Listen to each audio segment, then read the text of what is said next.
Electronic media సోదరులు ప్రజా ప్రతినిధులకు పార్టీ ప్రతినిధులకు తెలంగాణ ఉద్యమాభివందనాలు తెలియజేస్తున్నాను. మనందరూ కూడా తెలుసు ఎలక్షన్లు దగ్గర పడుతున్న సమయంలో కార్యకర్తలందరూ కూడా అప్రమత్తంగా ఉండాలి, ఆందోళనకు గురి కావద్దు. మన ప్రియతమ ముఖ్యమంత్రి కల్వకుంట్ల చంద్రశేఖరరావు గారు ఒకేసారి 115 స్థానాలకు అభ్యర్థులను ప్రకటించడం జరిగింది. అదే సందర్భంలో నివేదికలు, సర్వే రిపోర్టు తెచ్చుకొని అక్కడో ఇక్కడో చేర్పులు మార్పులు ఉంటాయని చెప్పిన సంగతి మనందరూ కూడా తెలుసు. ఇంకా బీఫామ్ కూడా ఇక్కడ ఇవ్వలేదు. బీఆర్ఎస్ పార్టీ సంబంధించిన బీఫామ్స్ కూడా ఇక్కడ ఇవ్వలేదు. సో కొంత అక్కడిక్కడ డిస్టర్బెన్స్ అవుతా ఉన్నది. కేటీ రామారావు గారు వర్కింగ్ ప్రెసిడెంట్, కార్యనిర్వాహక అధ్యక్షుడు విదేశాలకు పోయే ముందు నేను పర్సనల్గా కలిసినప్పుడు మరి తప్పకుండా చాలా గొప్పగా పనిచేస్తున్నావు, తప్పకుండా గుర్తుకొస్తుంది. పెద్ద ఆయన కేసీఆర్ గారు ఎంపీకి వెళ్ళేది, శ్రీఆర్ గారు గతంలో ఎంపీ చేశారు కాబట్టి వారికి వెళ్తారు. తర్వాత వాళ్ళ కూతురికి ఇస్తే ఎమ్మెల్సీ ఇస్తారు కావచ్చు అని చెప్పేసి హామీ ఇచ్చిపోవడం జరిగింది. ప్రకటించే సమయంలో కేటీ రామారావు గారు లేకపోతే 2 రోజుల క్రితం కలవడం జరిగింది.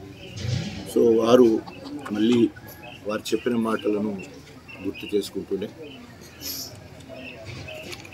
బీఆర్ఎస్ అధ్యక్షుడు కేసీఆర్ గారు ప్రకటించడం జరిగింది. తప్పకుండా మీకు ఎమ్మెల్సీ కానీ ఎంపీ కానీ తప్పకుండా అవకాశం ఉంటుంది. అప్పటి వరకు ఏమైనా అవకాశం ఉంటే వీలయ్యేది ఉంటే ఏదైనా స్టేట్ కార్పొరేషన్లో నామినేటెడ్ పదవి తీసుకొని ఎమ్మెల్సీ వచ్చే వరకు, ఎంపీ వరకు వచ్చే వరకు ఉండడానికి చెప్పడం జరిగింది. అక్కడ ఉన్న ఎమ్మెల్యేలు అందరం కలిసి, ఎమ్మెల్సీలు అందరం కలిసి, 5-6 కలిసి ఫోటో దిగడం జరిగింది. సో ఆ ఫోటోకి ఊహాగానాలు చేసి రకరకాలుగా మరి పత్రికలలో అదేవిధంగా ఎలక్ట్రానిక్ మీడియాలో కూడా రకరకాలుగా మాట్లాడడం జరిగింది. దానివల్ల కార్యకర్తలలో ఒక అభద్రతా భావం, వాళ్ళు కలిస్తే సరిపోయిందా, మేము కలవద్దా అనేది ఒక భావము బయటికి రావడం జరిగింది. దయచేసి అక్కడ అందరం కలిసి దిగినాం. తర్వాత ఎక్కడ కూడా నేను ప్రెస్లో ఏ రకమైన మాటలు మాట్లాడలేదు. సో ఓన్లీ ఫోటోలను బట్టి కథనాలు వెళ్ళడం జరిగింది. గతంలో ఒక 15 రోజుల కింద నేను మాదిగా చెమర్ ఇంటలెక్చువల్ ఫోరం ఆధ్వర్యంలో వరంగల్ ఒక ప్రోగ్రాం అయినప్పుడు మాజీ ఉప ముఖ్యమంత్రి రాజనరసింహ గారు, దామోదర్ రాజనరసింహ గారు నేను కలిసినప్పుడు కూడా అదే పత్రికలో, దాంతోపాటు ఇంకా 2 పత్రికలు కూడా రాజయ్య కాంగ్రెస్ పోతున్న పెద్ద హెడ్డింగ్ పెట్టి కూడా రాయడం జరిగింది. సో మళ్ళీ నిన్న విషయంలో కూడా అట్లాగే రాయడం జరిగింది. దయచేసి ఇట్లా ప్రెస్ మీట్ పెట్టి మాట్లాడితే అది ఫైనల్ అవుతుంది. సో తప్పకుండా గత 2018లో కానీ 2014లో కానీ కడియం శ్రీహరి గారు నేను ఒకే పార్టీలో ఉంది. 14లో వారు ఎంపీగా, నేను ఎమ్మెల్యేగా పోటీ చేయడం జరిగింది. వారు మిగతా నియోజకవర్గాలతో పాటు గన్పూర్ కూడా వారు తిరగడం జరిగింది ఎంపీ అభ్యర్థిగా. 2018లో మళ్ళీ వారు నేను ఇద్దరం టికెట్ నాకు ఇచ్చిన పార్టీ నిబంధన ప్రకారం కలిసి పనిచేయడం జరిగింది. అదేవిధంగా ఇప్పుడు 2023 రేపు ఏమైనా నోటిఫికేషన్ అక్టోబర్లో వస్తే డిసెంబర్లో జరిగే ఎన్నికలు కూడా అధిష్టాన నిర్ణయానికి అందరం కలిసి పనిచేసే అవకాశం ఉంది. తర్వాత పార్టీ చాలా వికృతమైపోయింది. ఉదాహరణకి 2004 నుండి 2014 వరకు కాంగ్రెస్ అధికారం ఉన్నప్పుడు ఎవరిని కాంగ్రెస్. సో ఆ రకంగా చాలామంది కాంగ్రెస్కు నేను రాజీనామా చేసి తెలంగాణ జెండా పట్టుకొని 2011 అక్టోబర్ నెలలో రాజీనామా చేశాను.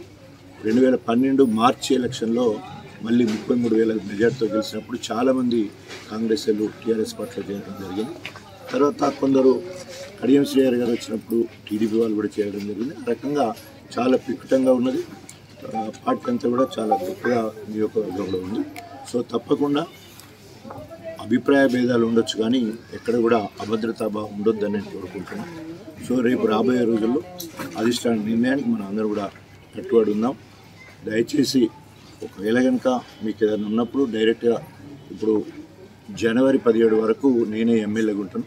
ప్రోటోకాల్ ప్రకారం ప్రభుత్వ కార్యక్రమాలు మా ఎంపీపీలు, జెడ్పీటీసీలు, తర్వాత సర్పంచ్లు వాళ్ళు జూన్, జూలై వరకు వాళ్ళు కూడా ఉండేందుకు అవకాశం ఉంది. సో కాబట్టి వాళ్ళు కూడా ప్రభుత్వ కార్యక్రమంలో చురుగ్గా పాల్గొని శాంక్షన్ పనుల దగ్గర కూడా ముందుగా రావాలని విజ్ఞప్తి చేస్తున్నాం. అప్పుడు ఈ ఎలక్షన్తోనే మొత్తం అయిపోయింది అన్నట్టు కాదు, మన పీరియడ్ ఉన్నది. మన ఎలక్షన్లు వచ్చే వరకు మనం గొప్పగా పనిచేయాల్సిన అవసరం ఉన్నది. సో కార్యకర్తల్లో ఎక్కడ మనోనిబ్బరం వార్తాస్థాయిలో కోల్పోకుండా అదేవిధంగా నిలకడగా ఉండండి, అదేవిధంగా సమన్వయాన్ని పాటించాల్సిందిగా విజ్ఞప్తి చేస్తున్నాను. ఎందుకంటే 2 రోజుల నుంచి 3 రోజుల నుంచి వెళ్ళి చాలా ఫోన్లు రావడం జరుగుతూ ఉంది. సో అక్కడ ఏంటి అంటే అక్కడ కడియం శ్రేణి నేను ఉండడం, మీ ఇద్దరు ఒకటైపోయిందా, మేమందరం పెట్టుకోతాం, మేము బీఆర్ఎస్ పార్టీనే కదా, మేమందరం ఏమైంది అని ఒక అభద్రతా భావం కాబట్టి ప్రెస్ ముఖంగా దాన్ని ఖండిస్తున్నాను. అక్కడ ఏమి జరగలేదు.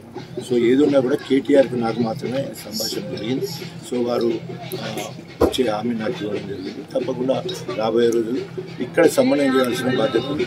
నియోజకవర్గంగా గతంలో 2018 ఏ రకంగా అయితే నియోజకవర్గ స్థాయిలో సమన్వయం జరిగి అందరినీ కలిపి అలై బలై చేయించిన తర్వాతనే ప్రజాక్షేత్రం అంటే ఇప్పుడు కడియం